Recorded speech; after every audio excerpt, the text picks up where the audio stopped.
Good morning, card community. It's RJ back with a video, so let's get to it.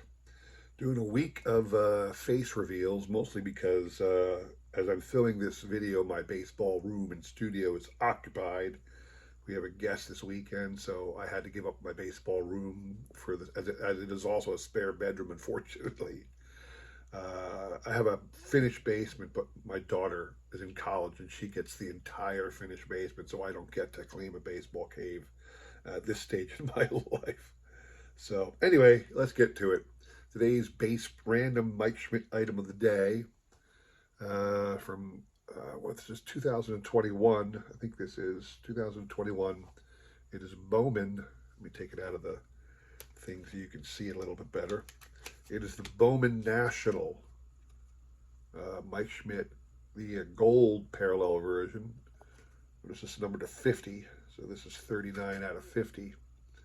And this is one of those things, I guess when you went to the National, they give away packs of cards, and each pack had something cool in it, and you can get various versions of this. I actually have, this is one of those parallel sets that I have every one except for the one of one, which is a common problem for us super collectors. We'll get all the great cool stuff and then be thwarted because we can never find the 101 of one, but it's still an awesome item to have in my collection. A random baseball item of the day, and a little novelty here that I keep because it is baseball related. Remember, I do collect everything baseball, whatever it is. If it's related to baseball and I like it, I'll pick it up. So this is a little, what I call an executive toy. It's something you put on your desk and you meddle around with when you got time in your hands. It is a stack of various colored baseballs, the object of this game. If you take them apart, let me take the lid off of this one here, you will see that each of the baseballs is attached one to the other in pairs. And the goal is to stack it in such a way that at no time do any of the same color touch each other. That's the goal of this particular game. And it came in a number of different sports. I know I saw a baseball one. Well, this is the baseball one. I had a golf one. My kids got me a golf one when I was younger, and whatnot. But this is the baseball one, and it's a little thing I keep in my collection. Very happy of it. I'm more happy that I can actually solve the puzzle and get it done. So, all right. Today's trivia question. We're sticking with the theme of great trades. Great trades. Now I'm gonna do this in a different way. So, Hall of Fame players that played for one team. All right, but when they were first drafted, when they were first signed ever, were actually signed by a different team. So they actually played for a single team in their career, in their actual major league career, but were signed by a different team. So this day, on this one, the question is Jeff Bagwell. Jeff Bagwell played for the Houston Astros his entire career, but it was not the Astros who signed him. Which team signed Jeff Bagwell? Your prize for that, in keeping with the Hall of Fame, I'm actually going through yard sale stuff. I'm having a big yard sale in May. That's how far out I'm planning so I can get organized. But I'm going through all my cards and organizing them. I'm going to start giving away a lot of the things I just can't sell. And sometimes I have duplicates. But really cool prize, a sticker, a 1991 Dodgers sticker from Upper Deck. But not only that, okay, two Hall of Fame Allen and Ginter cards from 2022.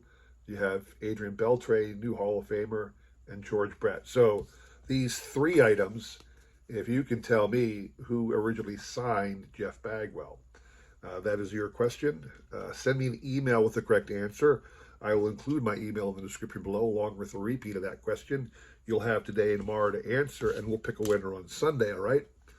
All right, quick video for you today, just showing off three cards, three interesting cards, and the story behind them. So, one of the things I started doing is pulling out interesting cards. I mentioned that I'm having a lot of interesting Phillies I'm starting to add a lot of interesting Phillies cards to my collection, things that highlight certain Phillies events.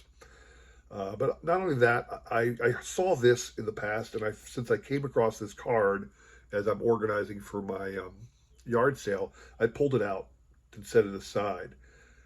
This is the 1986 Mickey Hatcher Fleer card. Now, if you see, it's Mickey holding a giant glove. I don't know where he acquired it or why he is putting it on. I don't know what his thinking is, but that's what it is. And I heard a couple years ago, a year or two ago, that there's people out there who started collecting these cards because the image is so fantastic. He got the '84 Fleer Glenn Hubbard with the snake around his neck. The '84 Fleer Jay Johnstone with the Budweiser umbrella hat.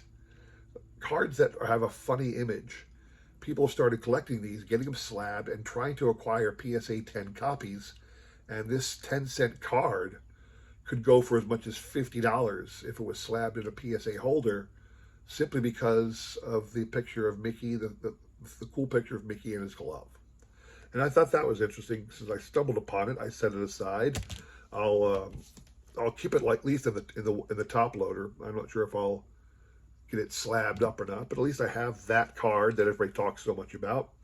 The other two are interesting one-of-one cards. And when I say one-of-one, there are out there in the collecting world a few, not a lot, but a few cards where, for whatever reason, a manufacturer issued a single card. Now, he might have made 10 million copies of it, but it was a one-and-done deal of a certain card.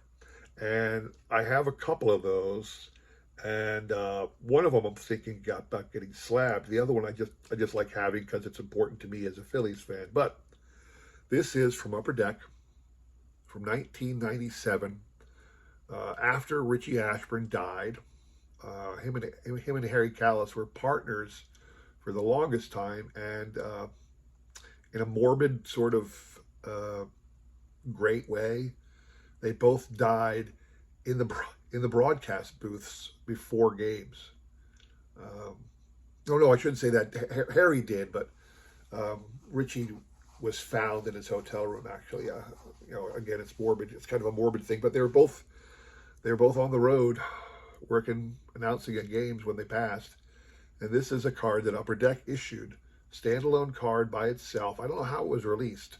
I'm not sure if it came in a pack of Collector's Choice or what, because this is a Collector's Choice card. But here's the back. Oop, almost dropped it. There's the back.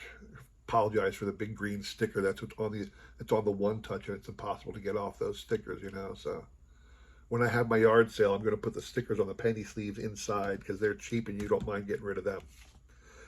The other one-of-one I have, I believe, I'm almost certain this card was issued with the release of a book. So the card is a reprint from 1995, produced by a company called IMT out of Atlanta, Georgia. And it was authorized by the Wagner estate. All right. It's got that information on the back. Curtis Management Group.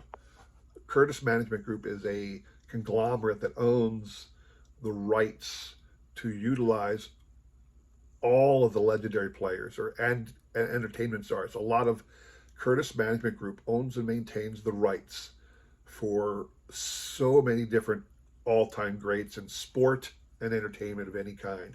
And they're the people you got to call if you want to use the rights of or the image of a lot of deceased people. That's what the Curtis Management Group specializes in. This is a 1995 reprint card of Honus Wagner. This card, if you get it slabbed and it comes back a perfect 10, in its slab condition, I've seen people sell or buy this card for $50, $75. It really does fetch a premium. This card, I'm almost certain, was released with a book. There was a book, publishing date January 1st, 1996, called Honus Wagner, Life and Times of a Baseball Hero. It was available in a leather-bound edition. I had this back in my earlier collecting days. I actually had it. It was available in a leather-bound edition that was signed by the author. It was signed by Ralph Kiner, who did a foreword to the book, and then it was signed by a woman who was supposedly Honus's granddaughter. So those are the 3 signatures you got in this leather-bound edition. I think it cost me like $75 brand new back in the 96, but I don't have it anymore. It's no longer in my possession, although I would love to have it again, the leather-bound edition. But I think this card came with that. If you bought the leather-bound edition, they threw in this Honus Wagner reprint card. And again, it actually will fetch a nice premium if you get it slabbed, and it's a perfect 10. And again, this is the one I think I will send in to get slabbed, because if you take a look at that real close, where is the camera? Yeah, the camera's there. It is a really well-centered copy. You can't see the focus, but the image is really good.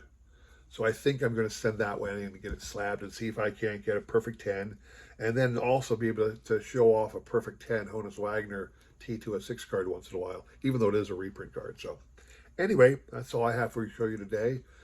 Simple one. It still took over 11 minutes, but lots of fun. So all right, that's all I have for today. If you like that video, please consider like, subscribing, commenting, all that jazz. Don't forget the trivia question, and we'll have more on Wednesday of that, all right? Thanks for watching. Have a great week. Take care.